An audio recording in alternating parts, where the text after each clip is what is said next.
இந்த வீடியோவில் 3 layer or multi layer video எப்படி க்ரியேட் பண்ணலான்னு பார்க்கலாம். இது ரொம்பவே ஈஸியாக நம்ம க்ரியேட் பண்ணிக்கலாம்.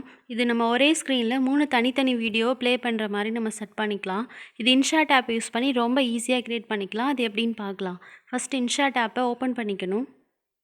ஓப்பன் பண்ணதுக்கப்புறம் அதில் வீடியோ ஆப்ஷனை சூஸ் பண்ணிக்கோங்க. அதில் பிளாங்க்னு ஒரு ஆப்ஷன் இருக்கு இல்லையா, அதை செலக்ட் பண்ணிக்கணும். இப்போ சைஸ் செட் பண்ணிக்கணும். ஸ்க்ரீனோட சைஸ் வந்து கேன்வாஸ் போயிட்டு 9x16 செட் பண்ணிக்கிறேன்.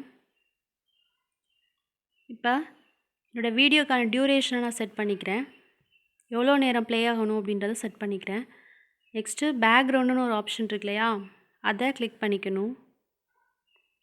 நான் இப்போ கலர் தான் செட் பண்ண போகிறேன். ஸோ கலர் ஆப்ஷன் போயிட்டு எனக்கு எந்த கலர் வேணுமோ அதை நான் சூஸ் பண்ணிக்கிறேன்.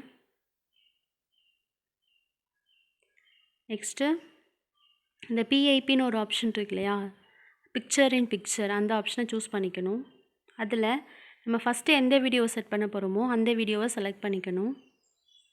செலக்ட் பண்ணதுக்கப்புறம் நம்மளோட ஸ்க்ரீனுக்கு ஏற்ற மாதிரி அதை அட்ஜஸ்ட் பண்ணிக்கணும்.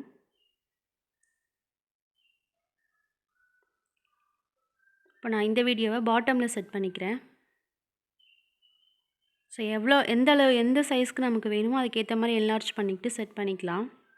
இப்போது இந்த வீடியோவை கிளிக் பண்ணிக்கிட்டு அதில் காப்பின்னு ஒரு ஆப்ஷன் இருக்கு இல்லையா, அதை செலக்ட் பண்ணிக்கிறேன். இப்போ நான் காப்பி பண்ணேன் அப்படின்னா இதே சைஸில் இன்னொரு வீடியோ இதே மாதிரி க்ரியேட் ஆகிடும். இப்போ இந்த மாதிரி காப்பி பண்ணதுக்கப்புறம் அதில் ரீப்ளேஸ்னு ஒரு ஆப்ஷன் கொடுத்துக்கிறேன். அதாவது செகண்ட் வீடியோ கிளிக் பண்ணிவிட்டு ரீப்ளேஸ் ஆப்ஷன் கொடுத்துக்கிட்டு நான் எந்த வீடியோ அங்கே செட் பண்ண போகிறேனோ அந்த வீடியோ சூஸ் பண்ணிக்கிட்டேன். இப்போ எகெயின் காப்பி பண்ணிக்கிறேன். காப்பி பண்ணிவிட்டு திரும்ப தேர்ட் வீடியோவை செட் பண்ணதுக்கப்புறம் அதில் ரீப்ளேஸ் போயிட்டு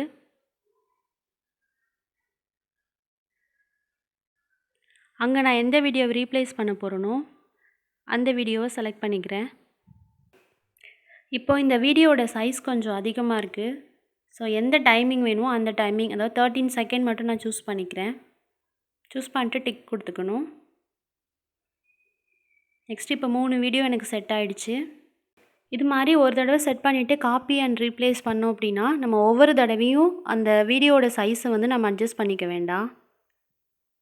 ஸோ அதனால தான் நான் காப்பி ரீப்ளேஸ் கொடுத்துக்கிட்டேன். இப்போ நான் என்னோடய வீடியோவுக்கு மியூசிக் செலக்ட் பண்ண போகிறேன். ஸோ மியூசிக் ஆப்ஷன் கிளிக் பண்ணிக்கிட்டு அதில் ட்ராக்னு ஒரு ஆப்ஷன் இருக்கு இல்லையா, அதை கிளிக் பண்ணிக்கிட்டு அதில் மை மியூசிக் கிளிக் பண்ணிக்கணும்.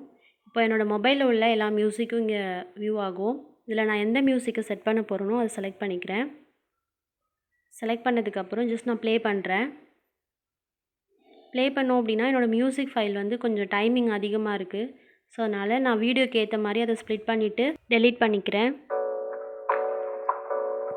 இப்போது என்னோடய வீடியோ ஓகே. ஸோ நான் இப்போ வந்து ப்ளே பண்ணி பார்க்குறேன்.